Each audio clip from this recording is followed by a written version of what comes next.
rero nanone mu kiganiro cyacu aho turimo kwiga ku ntambara y'umwuka. Aho twari turimo kwiga ahangaha haratubwira ngo najya mbabwire ngo hari ubwami bubiri buri mu ntambara. Yesu aza ku isi yaje gutangaza ubwami bw'Imana. Kadusome muri Matayo 12:26. Yesu ngo asubiza abantu bamubwiraga aravuga ngo none se Satani niba yirukana Satani ko aba yigabanyije mu bwe, ubwami bwe buzagumaho buti? Iki cyanditswe kiratubwira ngo Satani afite ubwami. Hanyuma 28 akavuga ngo ariko umwuka w'Imana niba ari we umpa kwirukana abadayimoni, noneho ubwami bw'Imana bubaguye gitumo. Hano Yesu yagaragaje ubwami bubiri burimo kurwana, burimo guhangana. Aravuga ngo Satani arabantu mujya munda kubona barimo kubwiriza ngo uriya mukozi w'Imana ngo akora n'abadayimoni, ngo uriya mukozi w'Imana ngo imbaraga zikuri kuzimu. Reka mubwire, Yesu yaravuze ngo uvuga ko Kristo ari umwana w'Imana wese, uwo nguwo aba ari uw'Imana. Ngo kandi uvuga ko Kristo atari umwana w'Imana, uwo ni antikristo. Nta muntu ushobora kwirukana abadayimoni mu izina rya Yesu. Ikirega ngo yishimangire ibyo abantu bajya bibeshya bakishuka. Nta muntu, ntabwo abasataniste bakirukana abadayimoni mu izina rya Yesu. Umuntu wese wirukana dayimoni mu izina rya Yesu, uwo muntu aba ari uw'Imana. Ahubwo ashobora kuba afite ikibazo, ashobora kuba yarananiwe gukiranuka, ashobora kuba yarananiwe kwezwa, ashobora kuba akora umurimo w'Imana uko yishakiye, ariko icyo avuga ni Yesu, icyo avuga ni ubwami bw'Imana. Ubu bwami bubiri rero uyu munsi nibwo tugiye kuba turimo kuganiraho. Ubwami bwa mbere ni ubwami bwa Satani. Najya mbabwire ngo ubwami bwa Satani buri organize, ni ubwami bupanze, ni ubwami bufite imikorere yabo, bupanze neza mu bwami bwose. Ubwami bwa Satani bupanze mu buryo nakwita ntabwo bupanze mu buryo ngo navuga bwa guverinoma, ahubwo bupanze mu bundi buryo bwabo. Bupanze nk'ubwami bunini bw'isi, ubwo bajyaga bita empire. Ni empire. Iyo dusomye mu byanditswe hariya twasomye Abefeso 6:12 haranditse ngo ko tudakirana n'abafite amaraso n'umubiri, ahubwo dukirana n'abatware.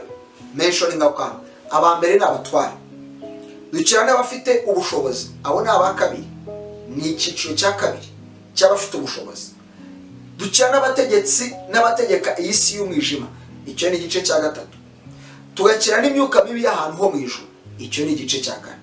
So iyi structure y'abadayimoni y'imikore ya Satani niyo ngira ngo abakristo muri no minsi musobanukirwe, kugira ngo n'ubu usenga, n'ubu uri mu gihe cyo kwinginga, n'ubu uri mu gihe cyo kurwana intambara y'umwuka, umenye ngo se ni ibiki ndimo ndarwana nabyo, ni ibiki ndimo ndasenya, ni ibiki binyatatse, ni ibiki bibuza amahoro, ni ibiki bibuza kumva nguwe neza, ni ibiki birimo gufata iki gihugu, ni ibiki bifasha imiryango, ni ibiki ibyo bintu bisobanukirwe. Rero hano ndavuga ibintu wenda bitatu cyangwa bine.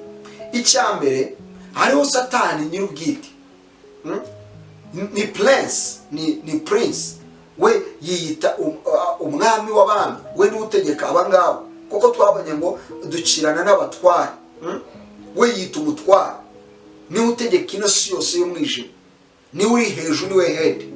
Hanyuma munsi ye hakaza abatware. Noneho buri gihugu cyose gifite umudayimoni ugitwara, buri karere gafite umudayimoni ugatwara, buri mugabane ufite umudayimoni utwara, buri muryango ufite umudayimoni urwanya. Uzasanga ko ibirwanya iwacu atari byo birwanya iwanyu, uzasanga ko ibirwanya abanyarwanda atari byo birwanya abarundi. Bitewe n'iki? Hariho za territoire spirituelle, hariho territoire z'abadayimoni aho bagenda bakorera, bakabasha gushyira ibirindiro, bakabasha kubategeka. Bamwe uzasanga baramazwe n'uburaya, abantu usanga bafite ubukene, abantu uzabasanga mu bigirwamana, abantu basanga mu marozi, abantu uzabasanga mu kutuba, abantu basange mu kumvira ibintu bimeze nk'ibisazi. Ibi bintu byose bifite abatware. Buri gihugu kigira umutware spiritual. Gute mbizi mu ijambo ry'Imana. Isomye muri Daniel 12 baravuga ngo nuko Mikaeli, wa marayika urinda Abayisiraheli, wa mutware wa Isiraheli, marayika Mikaeli, ni igihugu cya Isiraheli cyo nicyo kirindwa na marayika w'Imana. Ibindi byose biri under control y'abadayimoni. Bivuze ngo dukwiriye gusenga.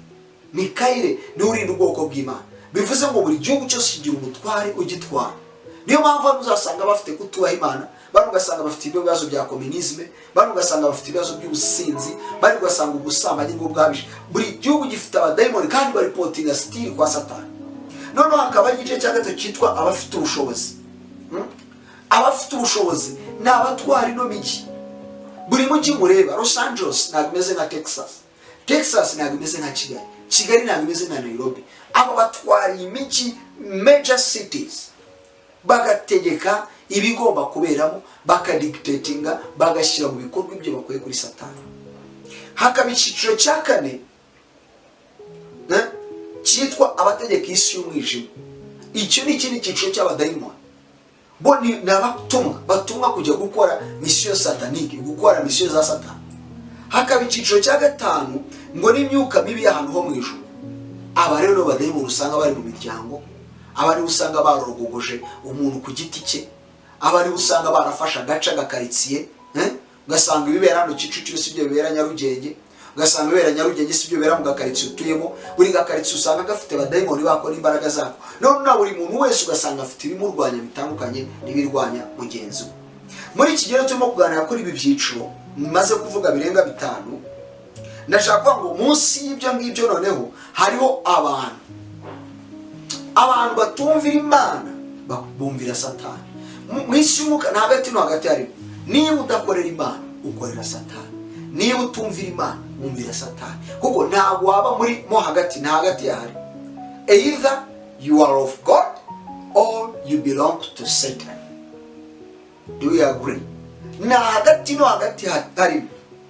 Iyo dusomye hariya mu Efeso ibice bibiri atubwira ngo ni umwuka ukorera mu batumvira. Ni umwuka ukorera mu batumvira. Abo bantu bose batumvira Imana ibita barebere. Abefeso ibice bibiri umurongo wa mbere.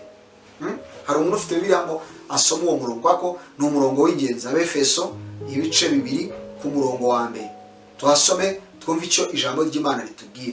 Kuri aba bantu hari abandi bantu abakozi ba Satani. Koko nubwo hari isi y'umwuka, iyo si korana n'abantu. Kandi iyi myuka yifuza kuba mu bantu. Iyi myuka yifuza gukorera mu bantu. Reka turebe mu gitabo cy'Abefeso ibice bibiri umurongo wa mbere. Handitse mu gice wa kabiri ngo namwe yarabazuye abari bapfuye muzize ibicumuro n'ibyaha byanyu, ibyo mwagenderagamo kera mukurikiza imigenzo y'isi, mugakurikiza umwami utegeka ikirere, ari wo wa mwuka ukorera mu batumvira. Mugakurikiza ibyo mwagenderagamo kera mugikurikiza imigenzo y'isi.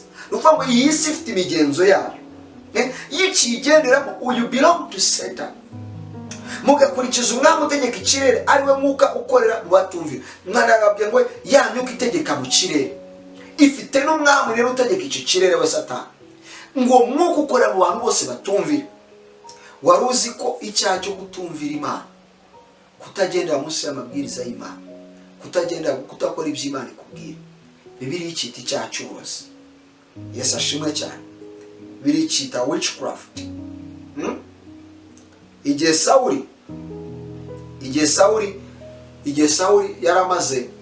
Sawuli yaramaze kutumvira Imana, amaze gutamba igitambo, ngo Samuel yaraje aramubwira ngo ese ntuzi yuko icyaha cyo kutumvira kimeze nko gusambana ndetse ngo kimeze nk'icyaha cy'uburozi.